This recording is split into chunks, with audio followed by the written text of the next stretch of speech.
mas a serviço do rei da França. Nos séculos 20 e 21, nós chegamos num período que mais se aproxima da nossa realidade.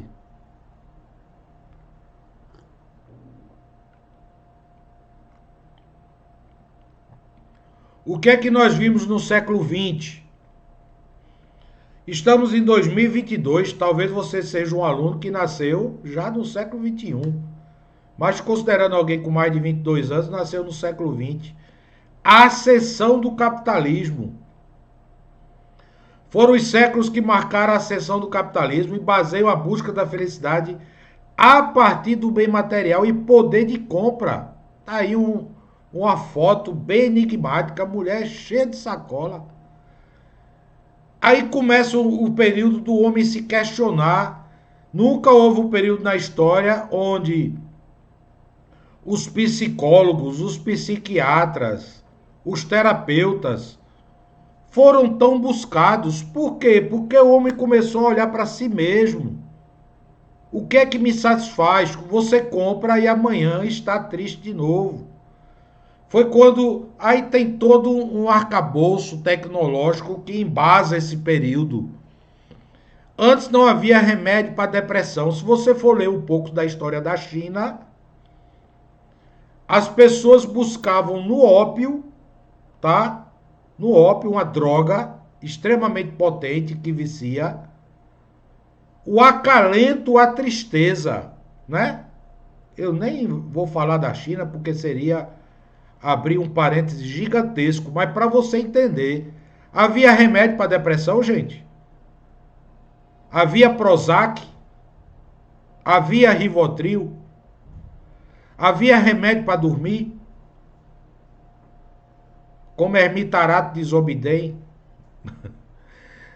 Havia remédio para transtorno obsessivo compulsivo, para síndrome do pânico? Evidentemente que não, a gente não tinha tecnologia para isso. As vacinas começaram a ser inventadas, porque vacina não é descoberta, vacina é uma composição de elementos químicos na proporção correta, na mistura exata entre os seus ingredientes. Se passar daquilo, você adoece e morre.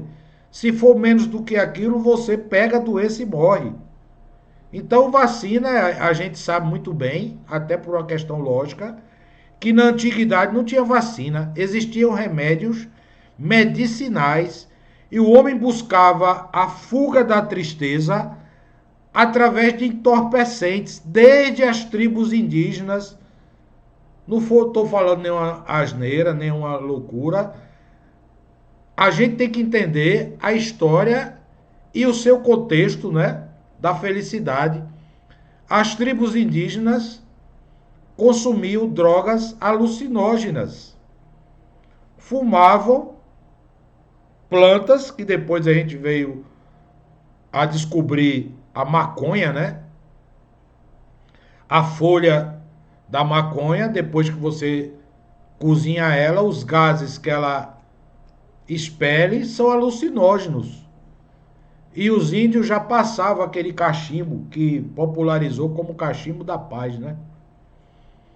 De um em um para tragar. E lógico que historiadores que visitaram as tribos indígenas, até num período mais recente, no século XIX, puderam testemunhar isso. Então a fuga do homem para a tristeza eram os alucinógenos.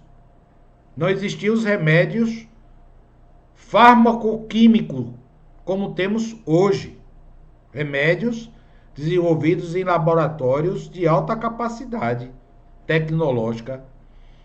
Então o homem buscava a felicidade de qualquer maneira. O álcool, a fermentação de vegetais, de plantas, de frutas, como a cana-de-açúcar, como até a maçã, que até hoje produz champanhe, como a uva, que até hoje produz vinho. O vinho é uma bebida milenar, ok? A fermentação da uva, ela produz álcool. Então eram esses elementos quem tinha posses, né? Porque eram bebidas caras. Depois popularizou, o vinho feito de toda maneira. Imagine quantos tóxicos tinham no vinho. Imagine a sujeira que havia no vinho. O vinho era... Até hoje existe vinícolas que mantêm a tradição de fabricar o vinho pisando a uva, né? Com os pés, mas lógico que os pés têm um protetor. Antigamente se pisava a uva com o pé que você vinha andando na rua. O pé todo sujo de areia. Aí ninguém estava preocupado com isso. Estava preocupado em consumir álcool para aliviar um pouco da tristeza.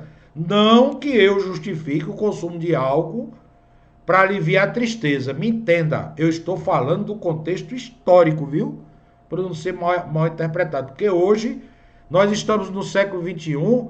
Abaixo você vê a queda do muro de Berlim. Para quem conhece um pouco de história, sabe que a Alemanha era dividida em duas partes. A Alemanha Ocidental, que era capitalista, e a Alemanha Oriental, que era comunista. A Alemanha Ocidental apoiada pelos Estados Unidos, a Alemanha Oriental apoiada pela União Soviética.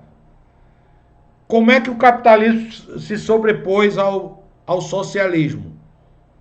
Começou com a corrida armamentista, começou com a corrida à Lua. Não se iluda que a exploração do homem à Lua foi apenas um feito tecnológico. Aqui dali foi um teste de poderio militar. Se a Rússia conseguiu botar uma nave na Lua, a Sputnik, os Estados Unidos correu atrás e colocou as Apolos, né?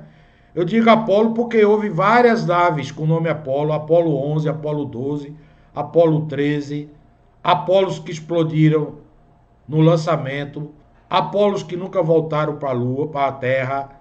Você sabia disso? As pessoas só falam da Apolo 11 porque voltou.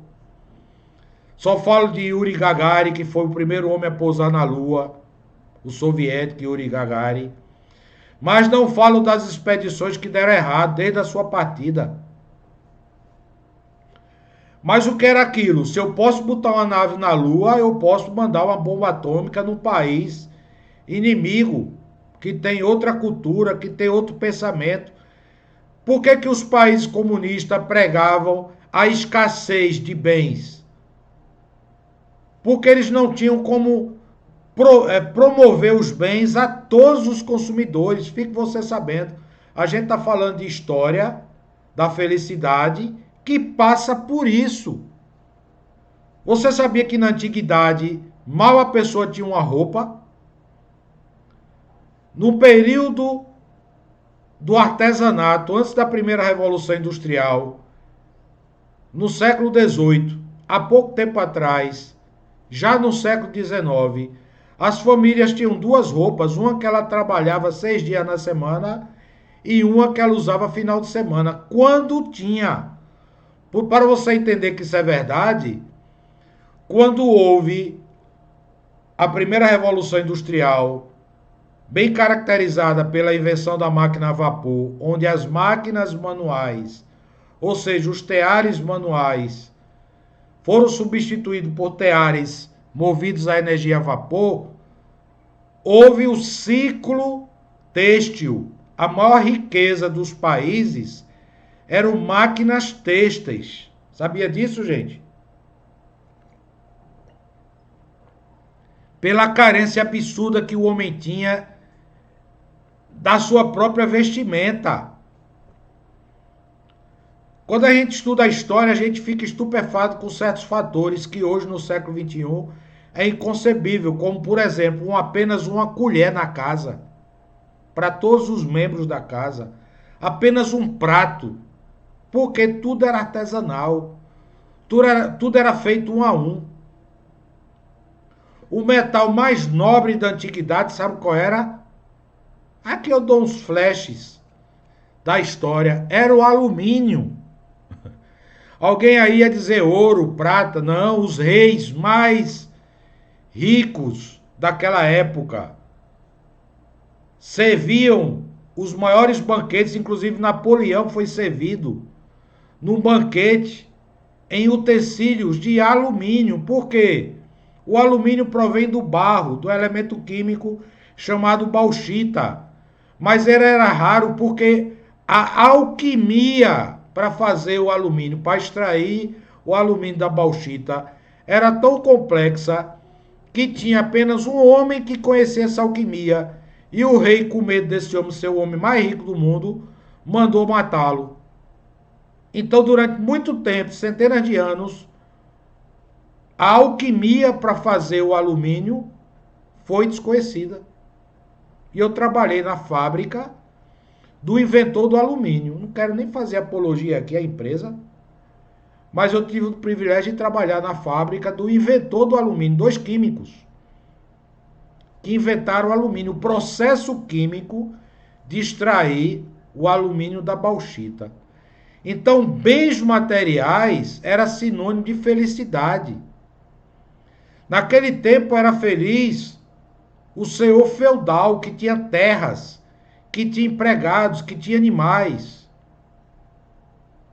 Então o século XX foi caracterizado pela ascensão do capitalismo. Quando o Muro de Berlim caiu, foi uma demonstração para o mundo de que o modelo socialista estava falido. Até hoje nós temos um país extremamente socialista, que é a União Soviética, que é a Rússia, desculpe. A União Soviética acabou, ela foi separada entre países. Até hoje você vê, sem querer dizer o nome, o presidente da Rússia querendo invadir a Ucrânia, porque a Ucrânia é apoiada pelos Estados Unidos.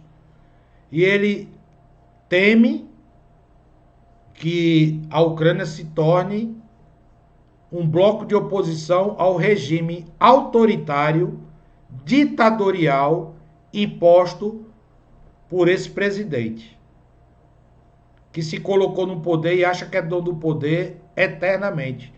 Como Cuba, que teve uma família Castro, como você sabe, que até hoje é um país afundado na miséria. Para você que não sabe, fique sabendo, o que se fala de Cuba é uma utopia. Não é verdade. Hoje se anda em Cuba com carros 1965. Quase a minha idade. E as pessoas acham que Cuba é um paraíso. Entreviste um dissidente de Cuba. Entreviste um exilado cubano. Entreviste um atleta que deserta durante as Olimpíadas de Cuba. Que ele vai dizer como é que se vive em Cuba. Você recebe 4 ovos para durar uma semana. Eu frito 4 ovos agora no jantar. É uma diferença muito grande, né?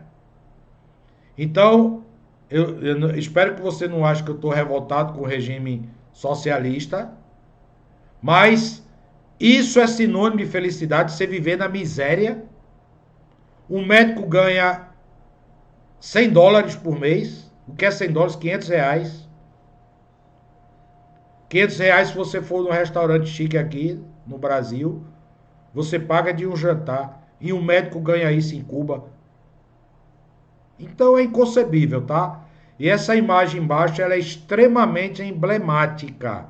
A queda do Muro de Berlim, que representa o declínio do regime socialista. Ok? O próximo tópico vai ser a busca do homem pela felicidade, ok? Nós falamos no tópico 1.1 o que é felicidade. No tópico 1.2 um pouco de história sobre a felicidade. E no tópico 1.3 nós vamos falar sobre a busca do homem pela felicidade. E no tópico 1.4 os pensadores da felicidade. E assim a gente vai avançando neste curso que tem como tema principal o código secreto da felicidade, descrito, descoberto e aberto por muitas mentes pensantes que viveram e ainda vivem sobre a terra e que são felizes, porque a felicidade é um estado.